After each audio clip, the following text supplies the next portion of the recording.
अंतर्राष्ट्रीय बाजार में तेल और तिलहन की कीमतों में आई गिरावट की वजह से हाल के कुछ महीनों के दौरान देश में वनस्पति तेल का आयात तेजी से बढ़ा है।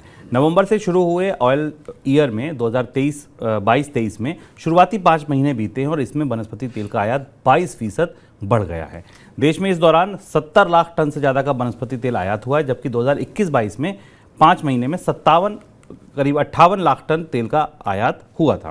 सर, इतना आयात अचानक क्यों बढ़ गया? अंतर्राष्ट्रीय बाजार में जो तेजी का दौर था सोयाबीन और पाम ऑयल की कीमतों में, उसमें गिरावट आई है। अंतर्राष्ट्रीय बाजार में अब आपूर्ति बेहतर हुई है। उस आपूर्ति बेहतर होने के कारण आयातक सस्ती कीमत पर दुनिया से तेल का आयात कर रहे हैं भारतीय बाजार में संभावनाओं को देखते हुए। और ये सस्ता आयात भारतीय कीमतों के हिसाब से तभी सस्ता है क्योंकि भारतीय बाजार में कीमतें बढ़ी हुई, उनमें कमी तो नहीं आई। महंगाई की दर जरूर घटी है, लेकिन जो कीमतें खाद्य तेल की बढ़ चुकी हैं वो वहीं मौजूद हैं।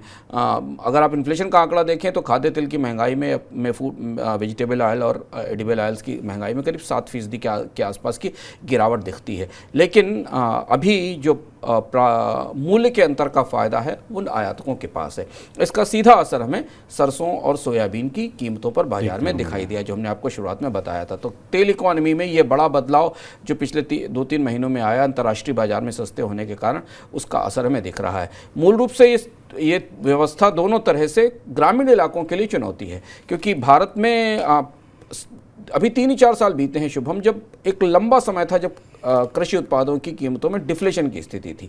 अभी भी कई उत्पादों की कीमतों में डिफ्लेशन की स्थिति बनती दिखाई दे रही है, यानी उनकी कीमतें लागत से नीचे चली गई हैं। अगर आप एमएसपी से नीचे माने तो एमएसपी की गणना लागत का बेंचमार्क है। सरकारें बताती है कि किसी फसल की इतनी लागत होगी और उसी के आधार पर वो समर्थन मूल्य तय करती है। तो अब बाजार में उनकी कीमतें लागत से नीचे चली गई हैं। सरकार इसमें समर्थन मूल्य के जरिए कितनी मदद कर पाएगी, कितना अनाज, कितनी फसल खरीद पाएगी, ये बाद में तय होगा।